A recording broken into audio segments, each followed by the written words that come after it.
Well, it's time again to recap the latest news from the solar industry, compiled by the American Solar Energy Society. I'm Jay Warmke with SolarPVTraining.com, and this is the news from the solar industry for the week of July 1st. Well, it may seem fairly intuitive that the longest day of the year is actually going to produce the most energy from sunlight, and it is, and it does.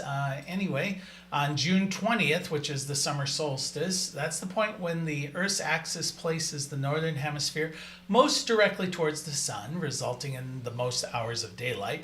And since 90% of the world's solar panels are in the northern hemisphere, well, then about 90% of the solar panels are getting the most sunlight.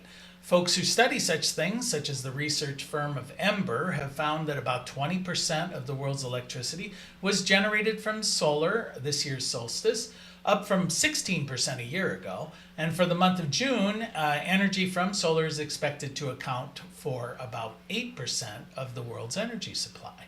So how does the U.S. stack up in this solar solstice race? Well, for the month of June, the U.S. is expected to receive about 7% of its electricity from solar, up from 5% last year. China will get about 10%, the European Union about 20%, and Spain is the global leader right now at about 30% of its energy supply for the month of June from solar. Environmentalists had harsh criticism for PJM's plans on how they're going to comply with the new interconnection rules that have been handed down by FERC. PJM is the nation's largest regional transmission authority, controls how the grid operates in a region that really goes from New York to Chicago. Well, in 2022, PJM instituted a pause on accepting all new applications for large projects to connect to the grid. This pause is not expected to be lifted until sometime in 2026.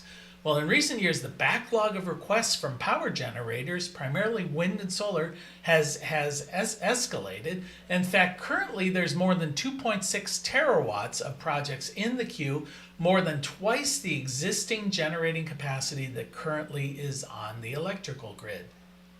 And once an application has been received, it can often take as much as 4 years for that application to work through the process. So why does it take so long? Well, a typical process involves first applying, then paying a substantial deposit, then proving you've secured the land for the project, then pay for a grid feasibility study, which basically says, can the grid handle this new power?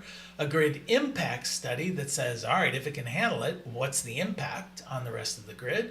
And then a facility study that says, okay, in order to do this, what kind of new equipment are we going to have to add to the grid? Then an agreement's made between the utility and the developer, and then the developer typically has to pay for the upgrades to the grid for their power to come online. This time-consuming and expensive process results in most developers withdrawing their application before it ever obtains approval. So earlier this year, FERC, which is the Federal Energy Regulatory Commission, announced new rules for interconnection that these regional authorities have to comply with, designed to speed it up and make it less expensive. PJM's response, according to activists, is basically, yeah, we'll be happy to comply with everything we want to comply with, which is pretty much not anything. So it goes. The U.S. storage market grew 84% in the first quarter of this year over the first quarter of last year, adding 265 gigawatts of capacity. This is according to a new report by the American Clean Power Association. Nevada, California, and Texas accounted for about 90% of these storage additions to the grid. The storage market has been surging in recent years. In 2023, developers and utilities added 6.4 gigawatts of storage capacity to the grid. That's an increase of over 70% from the year before. In 2024, EIA projects that 14.3 gigawatts of new storage will be added, accounting for about 23% of all of the new generating capacity added to the grid this year. Now, residential storage continues to grow, but at a much more modest 8% rate in the first quarter of this year over the fourth quarter of last year. Solar industry advocates are celebrating a couple of legislative wins during the last several weeks. In the state of Minnesota, the legislature just passed the Minnesota Energy Infrastructure Permitting Act, which is designed to reduce the interconnection time by 6 to 9 months. It's also designed to make the process less expensive, easier, more consistent, more predictable, and advocates say that it'll help Minnesota meet their 100% renewable energy goal by the year 2040.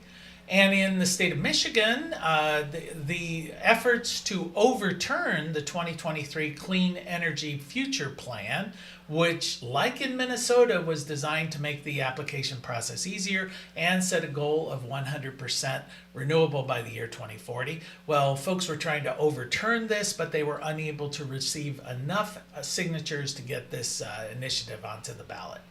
And that is the news from the solar industry for this week. We'll see you next week.